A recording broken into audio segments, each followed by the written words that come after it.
Hello, and welcome to the Mr. Fix-It YouTube channel. I'm Chris. For today, I have the Godox C100, this thingy over here. As it turns out, I'm not immune to hype, and I bought one of these things. And I know what you're thinking. Why? Why would you do that? Well, because I wanted the light meter function that it has. I don't really care for anything else. I don't care about the camera, for photos, or for videos. I just want it as a cheap, easy to use light meter. But I quickly realized how annoying the noise was. But look at this, or rather listen.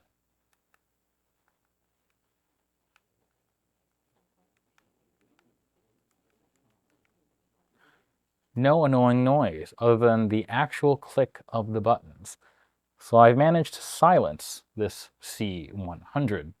And for this video, the only thing I want to talk about is how to silence your C100. This does require a tiny bit of surgery, and in the manual it says don't open it without authorization. I did not ask for authorization, and I opened it. But I'm still here, so we're going to go through how to make your C100 quiet as well. Also, I made it quiet because this noise is really, really annoying. Don't you go making it quiet for nefarious reasons. I assume that the noise is very loud to help prevent nefarious things. Nefarious. Anyways, let's get into it. All right. So we're going to talk about one more thing. First thing is I wanted to ease us into the problem solving with the C100 here. So start with something a little different. I noticed there was another problem that came up on on some C100 reviews, and that was that in the most useful light meter mode, which might be a reason that you bought the C100, is that the text in the background, I guess the main element, the text, which is there, the numbers for your actual light meter setting, might be hard to see when you're trying to meter through a scene looking through the Finder. A quick way to solve this that's very easy is to mask the bottom of the C100. So if you do this, your area where your text is will always have a relatively consistent background, and if the thing that you're using to mask is light enough, the light will go behind it and you might actually have an easier time reading the text. So what I effectively did was used a label maker to print a large area of just blank space, and I used the tape here to mask the area on the bottom of the C100 so it would always cover the metering text. And the result is honestly not bad. Would consider doing this. Now, I realized this after I did my mod, so I took the opportunity to put the masking material underneath the case there so it looks kind of clean. But you honestly don't have to do this. You just need to get a piece of tape or something that can act as a mask and put it behind the screen. And that way, your text will always be in front of it. All right, now we'll head back to the main purpose of the video, showing you how to silence the things you'll need. A Godox C100 and a pry tool,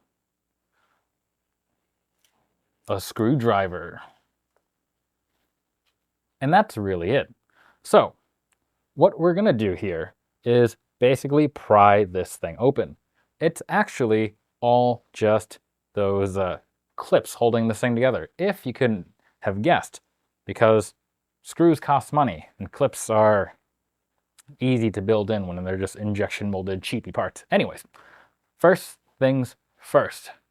Once you got your toolsies ready, we're gonna wanna open the back here because that's where your battery is. And there are 4 clips one on each side. Oh, sorry, 5 clips. One here, one there, one there, one there, and one here.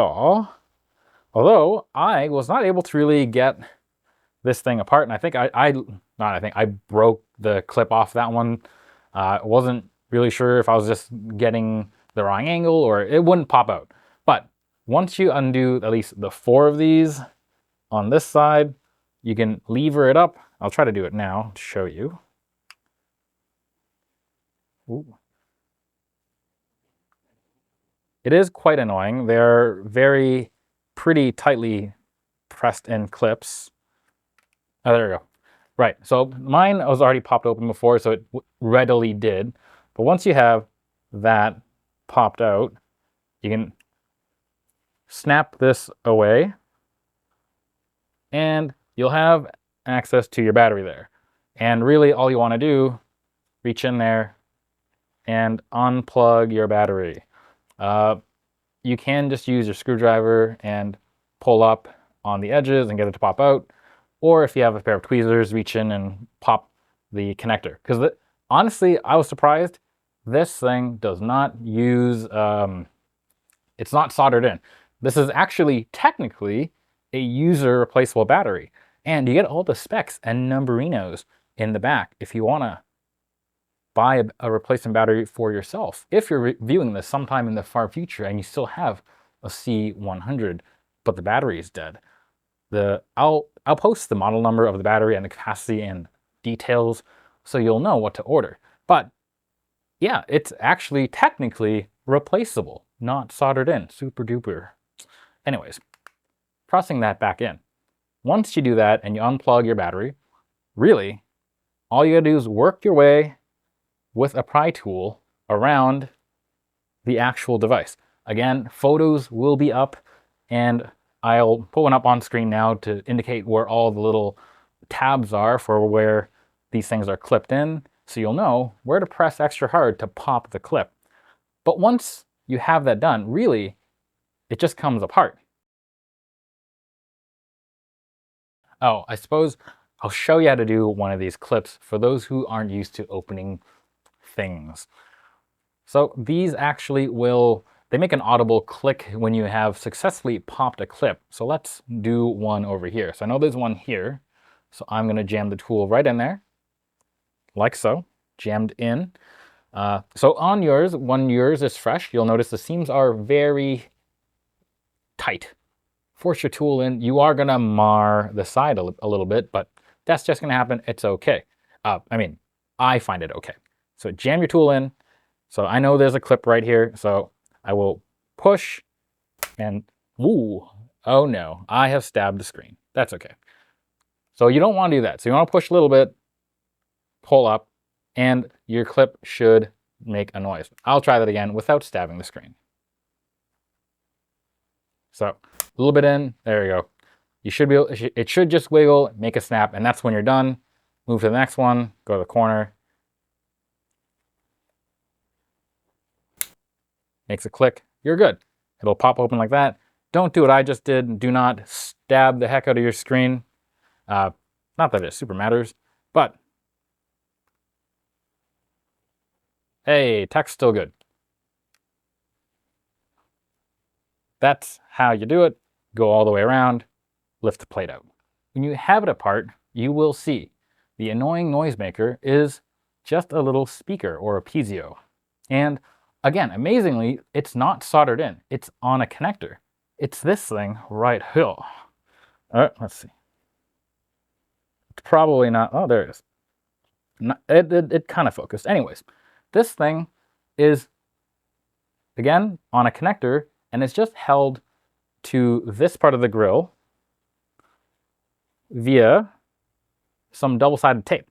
So pull it out, unplug it, and that's it. And, oh, okay, getting ahead of myself. To unplug it, you do have to unscrew the main board. There are 4 screws. They're like here, here, there, and there. Again, photos will be in the description. And once you have it unplugged, you can lever the board up, unplug your speakers, throw the speaker away. I covered the grill with some green tape. It's hard to see, just so that it wouldn't look like awful. Not that this is super pretty. And then I screwed the main board back in and pressed this thing back together. Then I reconnected the battery, and that was it. Silent C100. Anyways, this is a short video, so yeah, I don't really have that much more to talk about. I will use this and maybe make a fuller video about it. Maybe not, but we'll see. Again, instructions will be in the description below, posted with full pictures and all that. Otherwise, if you don't want to read the instructions, grab the tools, like a pry tool, and just go at it. It's very easy. There's no real surprises, other than the fact that this is better made than I thought. Again, the use of actual connectors instead of soldering on things was very nice. Otherwise, that's it. Let me know if you got one. I mean, obviously, I think if you're watching this video, you might have got one, but if you are watching and you don't have one, let me know if you're interested in one of these things. It's an interesting idea with absolute poop hardware. However, you don't really need good hardware to be a meter, so yeah, there's that. Otherwise, as always, don't forget to like, comment, and subscribe. Till next time, bye.